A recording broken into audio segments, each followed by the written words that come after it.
Hello everyone, আমি পায়েল। আমার নতুন একটি ভিডিওতে সবাইকে এত এত ভালোবাসা। আশা করি আপনারা সবাই খুব ভালো আছেন, আর আমরাও কিন্তু বেশ ভালোই আছি। হঠাৎ সিদ্ধান্ত নিয়ে বাড়িতেই আমরা একটা জেন্ডার রিভিলিং অনুষ্ঠানের আয়োজন করেছিলাম। আমি আর কাঞ্চন আর দাদাই ছিল, আর তেমন কাউকেই ডাকতে পারিনি। তার কারণ ওই যে বললাম, হঠাৎ করেই যেহেতু আগের দিন রাতে আমরা প্ল্যানিং করি, চলো একটা ছোট্ট করে জেন্ডার রিভিলিং ভিডিও ক্রিয়েট করা যাক সারা জীবন স্মৃতি হিসাবে ধরে রাখার জন্য। আর যেমন ভাবা তেমন কাজ। সেই ভাবনা নিয়েই বাজারে গিয়ে হাতের নাগালে যতটুকু যা পেয়েছি সেইগুলোই তুলে এনেছি। এখন চলুন ঘরটাকে সুন্দর করে আগে সাজিয়ে নিই। ভিডিওটা যখন ক্রিয়েট করা তখন চলছিল আমার 37 উইক। হাতে সময় একেবারেই কম। এর পর থেকেই যখন তখন বেবি আমাদের কাছে চলে আসতে পারে, তাই জন্যই তো তড়িঘড়ি করে ভিডিওটা বানানো। তো তো কালকে রাতেই না আমরা অনেকগুলো বেলুন দিয়ে সাজিয়েছিলাম ওপরের দিকটা, কিন্তু সব আজকে ফেটে একদম টুপটাপ টুপটাপ করে কাল রাত থেকেই ফাটা শুরু করেছে। তো ওই কারণে এখন আবার নতুন করে বেলুনস দিয়ে সাজানো হচ্ছে। ব্লু রয়েছে, পিঙ্ক রয়েছে। ওই যে দূরে এলোমেলো ভাবে যে বেলুনস গুলোকে ফুলানো দেখতে পাচ্ছেন, ওগুলো না আমরা খুব সুন্দর করেই সাজিয়েছিলাম গতকাল রাতে।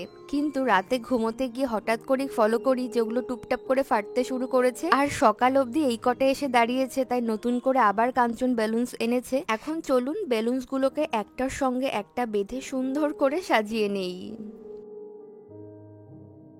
আমাদের দেশে জেন্ডার রিভিলিং পার্টি বা অনুষ্ঠান কোনোটাই তো করা সম্ভব নয়, তবে যে কোনো অনুষ্ঠানের ক্ষেত্রে এই সাজগোজের ব্যাপারগুলো অন্য কোনো অথরিটি বা যারা ডেকোরেটার্স থাকেন তাদের কাছে দিয়ে দিলে ভীষণ অনায়াসেই সবটা মেকআপ হয়ে যায়। কিন্তু জানেন, এদেশে মানে জাপানে এই ধরনের ব্যবস্থা খুবই কম, আর যেগুলো আছে সেগুলো মারাত্মক রকমের এক্সপেন্সিভ। সেগুলো আবার বিয়ার করা অতটাও সহজ নয় সবসময়। তাই ছোটোখাটো যে কোনো ঘরোয়া অনুষ্ঠানে নিজেদেরকেই সমস্তটা মেকআপ করতে হয় একদম মাথা থেকে বের করে।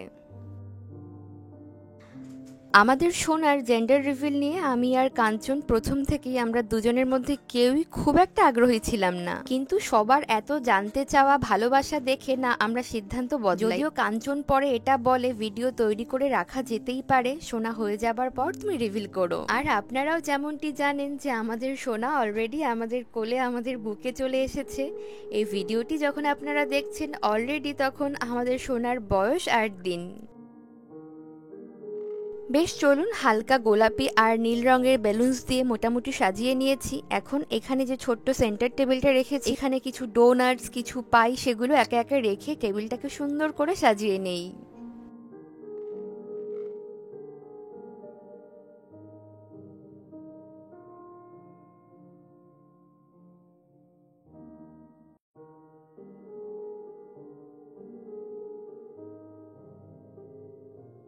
আমাদের দেশের কেকের দোকানগুলোতে যেমন নানান রকমের কাস্টমাইজ কেক পাওয়া যায়, জাপানে আবার সেটা নয়। বেশ কয়েকটা ওয়েল নোন কেকের ব্র্যান্ড রয়েছে এদেশে। তারা আবার কয়েকটা সিলেক্টেড কেক ছাড়া তেমন কোনো কেকই বানিয়ে দেন না। যদিও কয়েকটা অনলাইন পেজও রয়েছে আমার জানা, কিন্তু এত অল্প সময়ের মধ্যে তাদেরকে নক করে তো আর কোনো লাভ নেই, কারণ কেক তো এত অল্প সময়ের মধ্যে বানানোও যায় না, আর হাতে পাওয়া সম্ভব নয়। তাই কোজি কর্নার থেকে এরকম সফট ক্রিমের একটা কেক এনেছি। তার সঙ্গে একটা মিল্ক চকলেটের বার দিয়েছে, যার উপরে লেখা রয়েছে বয় অর গার্ল।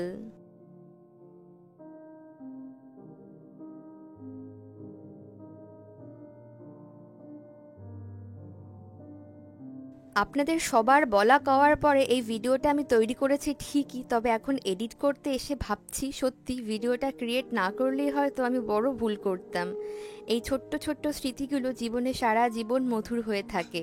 যেমনটা বললাম, সোনা হবার বেশ কয়েকদিন আগে এই ভিডিওখানা তৈরি করা, কিন্তু যেদিন আমি হসপিটাল থেকে রিলিজ হয়েছিলাম সেই দিন রাত থেকেই না আমার পেজ ফেসবুকে হ্যাপি মো পায়েল নামের যে 3,24,000 ফলোয়ার্সের একটি পেজ রয়েছে, যেখানে আমার অনেক অনেক স্মৃতি, সেই পেজটিকে আমি আর কিছুতেই অ্যাক্সেস করতে পারছি না। বেশ কয়েকদিন হয়ে গিয়েছে সেই পেজটি আমি দেখতে তো পারছি, সবই ঠিক আছে, কিন্তু ফেসবুকের অ্যাডভান্স সেটিংসের কারণে আমার পেজটির মধ্যে আমি আর প্রবেশই করতে পারছি না। মনটা বড় ভেঙে গিয়েছে, আমি নিজেকে খুব কষ্ট করে ধরে রেখেছি।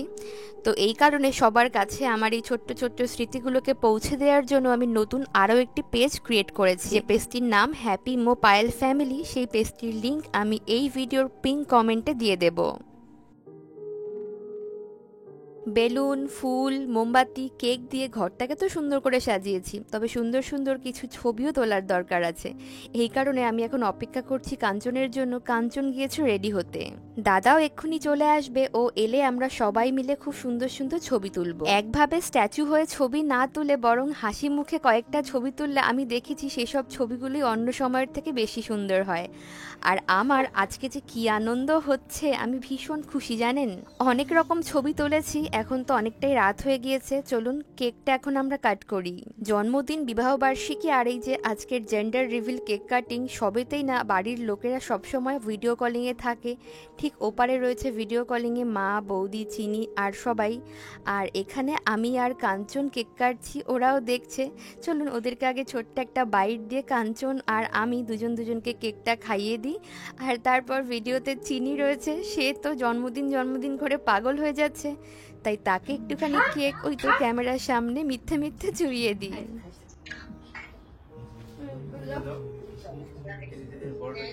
এদেশে থাকার সুবাদে আগে থেকে তো জেনে ফেলেছি আমাদের সোনা বেবি বয় নাকি বেবি গার্ল, কিন্তু তারপরেও এই বেলুনটা ফাটানোর পরে যে পপস গুলো বেরিয়ে আসবে সেটার জন্য আমি ভীষণ এক্সাইটেড।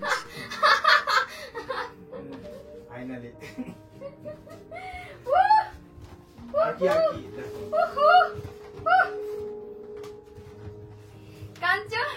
বেলুনটা এত বড় আর এর মধ্যে যেহেতু অনেক পপস দেওয়া রয়েছে, আমি কাঞ্চনকে বলছিলাম এটা ফাটলে সরাসরি তোমার মুখের মধ্যে গিয়ে পড়বে, তুমি তো সোনার পাপা, তাই তোমার আনন্দ সবার আগে। আমাদের দেশে জেন্ডার রিভিল ব্যাপারটা একদমই করা যায় না, তার কারণ আগে থেকে তো জানাই যায় না। কিন্তু এই দেশে বা জাপানে, অন্যান্য ওইসব কান্ট্রিগুলোর মতো জাপানেও এটা লিগ্যাল, এটা আইনত সম্পূর্ণ বৈধ। এখানকার ডক্টররা মোটামুটি একটা সুইটেবল সময় এলেই বলে দেয়। তো আমরাও প্রথম ভেবেছিলাম যে ঠিক আছে, ভগবানের দান, যাই হবে হবে। কিন্তু যেহেতু আমরা এমন একটা দেশে থাকছি আর এখানে যেহেতু অপশন আছে, তাই এমন একটা মজার ব্যাপার আমরা শেয়ার করলাম আপনাদের সঙ্গে। এবং সন্তান যেই হোক সে সুস্থ আসুক, এটাই হচ্ছে আমাদের কাম্য। ব্যাস, চলো চলো চলো চলো, আর আমার তর সইছে না, অলরেডি আমরা জেনে গিয়েছি।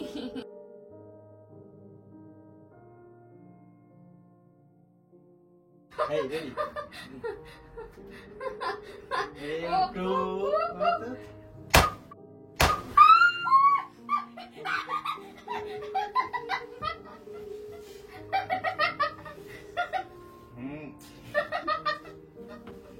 Yes, it's a baby girl. আমরা হলাম বেবি গার্লের মা বাবা। আমি যে মা হয়েছি, আমার সোনা যে আমার কাছে এসেছে, একটু সুস্থ সন্তানকে আমি জন্ম দিয়েছি, এর থেকে বড় পাওয়া আর কিছুই হতে পারে না। আমি ভীষণ খুশি একটি সন্তানকে জন্ম দিয়ে। আমি যখনই ভাবি যে আমি একজন মা, আনন্দে খুশিতে আমার চোখের কোণে আর জল ধরে না। সবাই আশীর্বাদ করবেন আমার সোনা, আমরা সবাই যেন ভালোভাবে জীবন কাটাতে পারি, সোনা যেন একজন ভালো আদর্শ মানুষ হয়।